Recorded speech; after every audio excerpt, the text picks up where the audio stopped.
Assalamualaikum warahmatullahi wabarakatuh.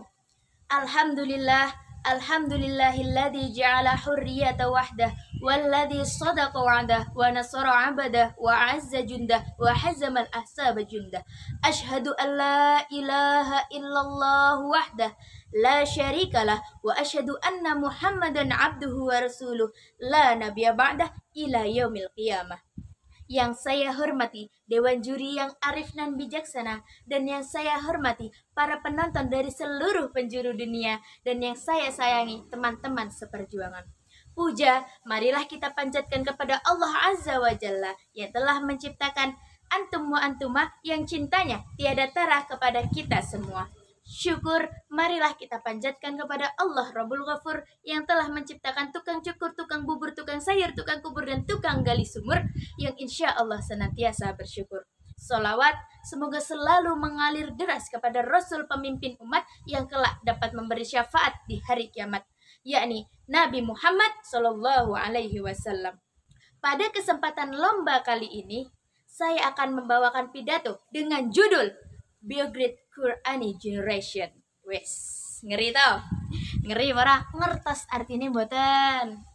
Artinya adalah menjadi generasi Quran yang hebat. Sebelum kita menuju kata hebat, alangkah baiknya kita mengetahui dulu apa itu generasi Quran. Mungkin yahduruna via online ada yang tahu. Kalau ada yang tahu bisa dijawab dalam hati, karena percuma jika diucapkan melalui lisan. Saya bukanlah paranormal yang bisa mengetahui kalian sedang apa. Jadi, generasi Quran adalah generasi atau penerus yang menjadikan Al-Quran sebagai pedoman hidupnya, menjadikan Al-Quran sebagai ideologi hidupnya, menjadikan Al-Quran sebagai landasan hidupnya. Yang mana kita ketahui bahwa manusia memiliki 3 elemen penting di dalam hidupnya. Yang pertama ada hati, akal, dan juga fisik. Jadi, ketika kita ingin menjadi generasi Quran yang hebat, ketiga komponen ini harus diisi dengan nilai-nilai yang terkandung dalam Al-Quran. Yang pertama tadi ada hati. Kita harus menjadikan Al-Quran sebagai hiasan hati, sebagai makanan hati, yang mana bisa kita lakukan dengan cara berzikir. Yang kedua ada akal. Kita harus menjadikan Al-Quran sebagai bimbingan akal kita. Supaya apa? Supaya kita senantiasa mengingat kepada Allah Subhanahu wa Ta'ala, Sang Khalik pencipta kita semua. Yang ketiga ada fisik. Kita harus menjadikan Al-Quran sebagai landasan kita untuk melakukan segala hal. Amalan-amalan yang keluar dari kita adalah amalan kebaikan. Dari lisan dan lidah kita keluar kalimah-kalimah thayyibah. Lantas, bagaimana caranya agar kita bisa melahirkan generasi Quran yang hebat? Kita bisa mengambil contoh dari Bunda Maria, Siti Maryam, yang mana telah dijelaskan dalam Al-Quran surah ketiga, yakni surah Al-Imran ayat 35 sampai 37 yang berbunyi, A'udzubillahi minasyaitonir rajim, Bismillahirrahmanirrahim.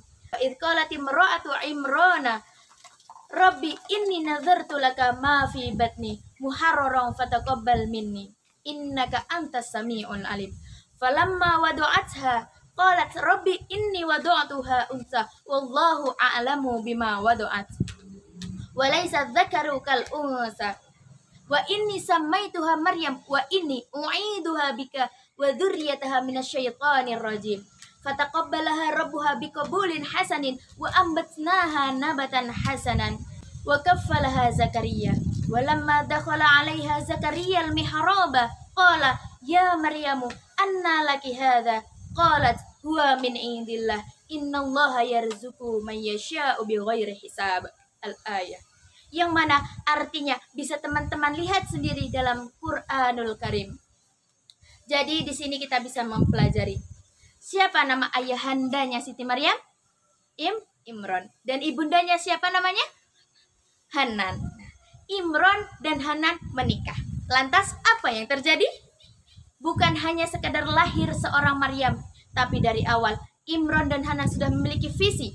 Jadi kalau kita mengatakan, saya dan antum mengatakan, saya ingin anak saya menjadi generasi Quran, saya ingin anak saya menjadi seorang ulama, maka mulai sejak dini kita harus menyiapkan anak kita menjadi Al-Quran. Hanan dan Imron menyiapkan anaknya menjadi ahli ibadah supaya apa? Supaya dekat dengan Allah Subhanahu wa taala. Maka sejak dalam kandungan Hanan sudah mulai bernazar, Rabbi inni nazartu laka ma fi batni. Ya Tuhan, aku nazarkan kepadamu apa yang ada di dalam perutku. Nah, selain itu juga diperbanyak doa dan ikhtiar-ikhtiar lainnya. Maka ketika lahir didorong lagi dengan kebaikan, bapaknya mencarikan harta yang halal, harta yang baik, dan dijauhkan dari hal-hal yang buruk. Dan yang kedua apa? Kita beri ASI dengan sepenuhnya hak kepada anak kita. Jangan 1-2 bulan langsung dikasih susu sapi. Aku dan kau, suka dan kau. Kau apa artinya? COW apa artinya? Aku dan kau, suka dan kau. Kau itu apa artinya? Sapi. Maka tidak heran lagi kalau anak-anak zaman sekarang perangainya mirip. Saya tidak mengatakan, Anda yang mengatakan ya. Nah, yang terakhir apa? Carikan guru yang pintar. Selain pintar, kita juga harus mencarikan guru yang cerdas dan soleh. Maka ketika pada zaman Siti Maryam itu yang ada adalah Nabi Zakaria. Nabi Zakaria selain orangnya pintar, cerdas, beliau juga soleh. Maka lahirlah kader seperti Siti Maryam yang dapat melahirkan generasi seterusnya seperti Nabi Isa alaihi salam. Lalu yang terakhir ialah ungkapan kata yang sering kita dengar, pemuda harapan bangsa, pemudi pagar pertiwi. Simbol ini memang enak untuk didengar dan mudah untuk diucapkan, tapi pembuktiannya lah yang harus kita pertahankan dan kita wujudkan. Apakah ungkapan ini hanyalah sebuah hiasan kata, atau ungkapan ini hanyalah untayan-untayan kata yang dimuat dalam koran-koran dan majalah? Atau memang ungkapan ini sebuah amanah yang harus kita wujudkan? Jawabannya ada di pundak kita, wahai generasi muda. Masa depan bangsa, masa depan agama, masa depan umat semua ada di tangan kita. Sebagaimana syairnya, syubabul yaum rijalun ghad. Pemuda hari ini adalah pemimpin masa depan. Maka untuk itu, marilah kita bersama-sama untuk merubah diri kita, memperbaiki akhlak kita, membuka hati nurani kita, supaya ke depannya Indonesia bisa lebih merdeka, Indonesia bisa lebih dan lebih baik untuk ke depannya. Saya akhiri, wabillahi taufiq wal hidayah, wassalamualaikum warahmatullahi wabarakatuh.